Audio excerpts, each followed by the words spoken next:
Bagaimana kita hidup bergaul dengan Tuhan? Bila Anda tahu bahwa Tuhan menaruh rohnya di dalam batinmu, bertanyalah kepada Tuhan.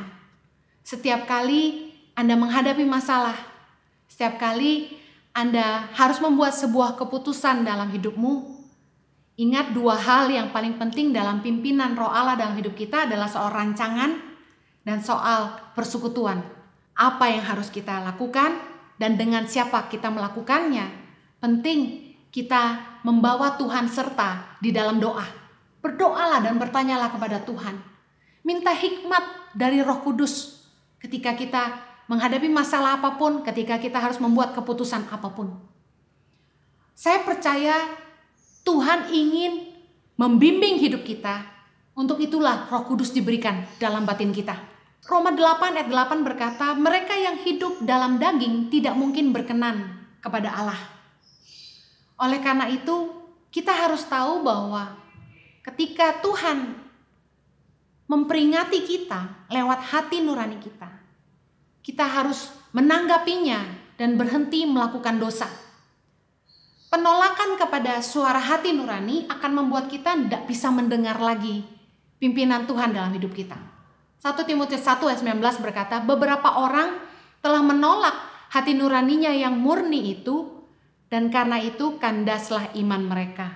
Banyak orang yang membutakan mata hatinya sendiri dan menulikan telinganya untuk tidak mau mendengar pimpinan suara Tuhan di dalam hatinya untuk tidak berbuat dosa. Nabi Nuh taat kepada Tuhan ketika ia harus membangun sebuah bahtera di atas daratan karena banjir belum datang.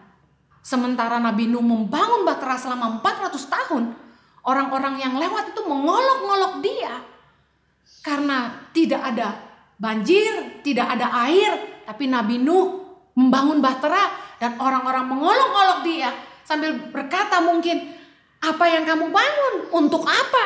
Mereka tidak mengerti, tapi Nuh tetap taat kepada Allah. Harga bayar dari ketaatan kita kepada Allah mungkin ejekan dari orang-orang yang tidak mengerti apa yang sedang kita bangun. Orang-orang mungkin akan mengolok-olok kita.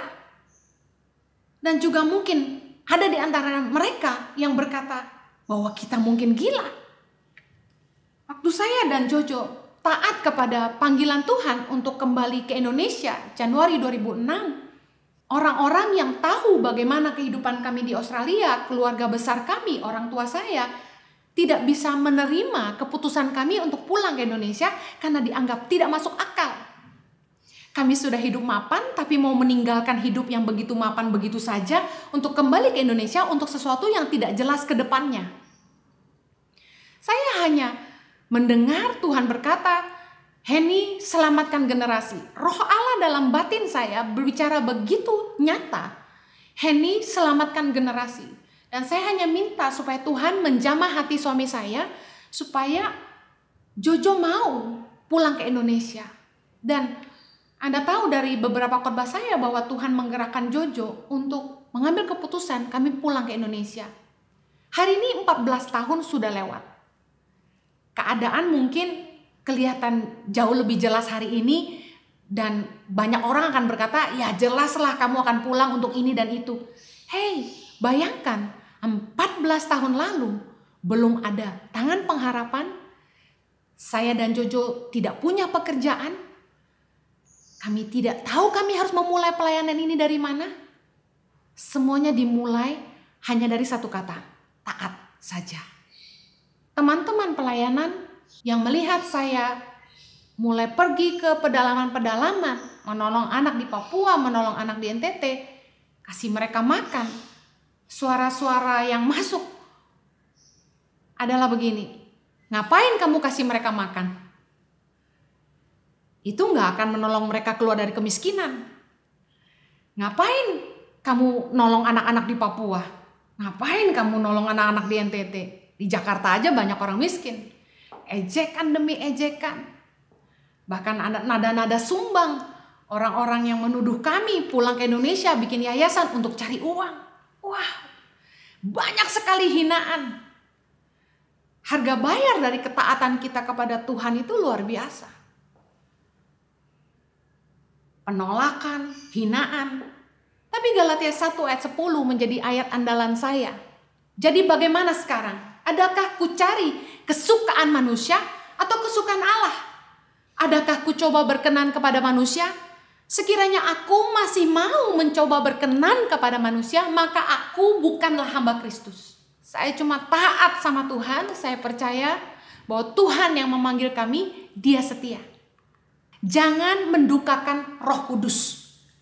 Roh Kudus itu diam dalam batin kita. Efesus 4 ayat 30 berkata, dan janganlah kamu mendukakan Roh Kudus Allah yang telah memeteraikan kamu menjelang hari penyelamatan. Ayat 31, segala kepahitan, kegeraman, kemarahan, pertikaian, dan fitnah hendaklah dibuang dari antara kamu, demikian pula segala kejahatan. Kalau kita ingin terus hidup dipimpin oleh Roh Allah, pastikan kita tidak mendukakan Roh Kudus di dalam hati kita. Saya yakin kalau Anda menganggap bahwa pimpinan Tuhan sangat penting dalam hidupmu, Anda akan mulai mengalami sebuah kehidupan bergaul dengan Tuhan. Apapun yang engkau kerjakan, pastikan engkau melibatkan Tuhan dengan memohon pimpinan Roh Allah dalam batinmu untuk setiap keputusan dalam hidupmu, dalam setiap rencana yang akan kau bangun dalam hidupmu. Karena Rohnya akan mengajarkan kepada kita apa yang benar dan apa yang akan ada di masa yang akan datang. Tuhan Yesus memberkati, mari kita berdoa.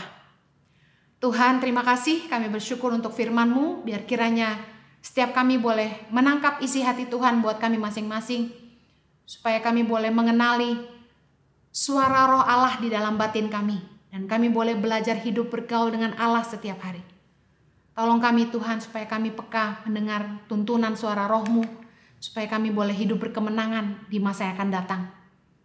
Biar firman ini jadi rema buat setiap kami. Hanya di dalam nama Yesus kami berdoa.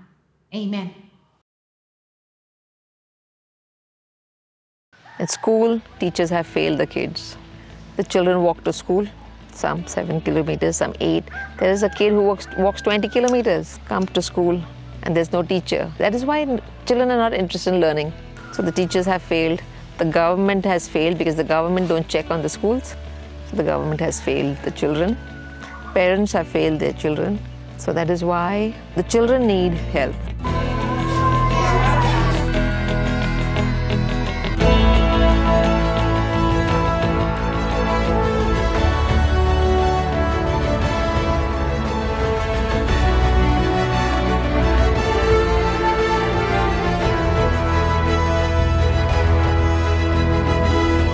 Suka duka, perjalanan tangan pengharapan dalam membangun pendidikan di pelosok tanah air Indonesia.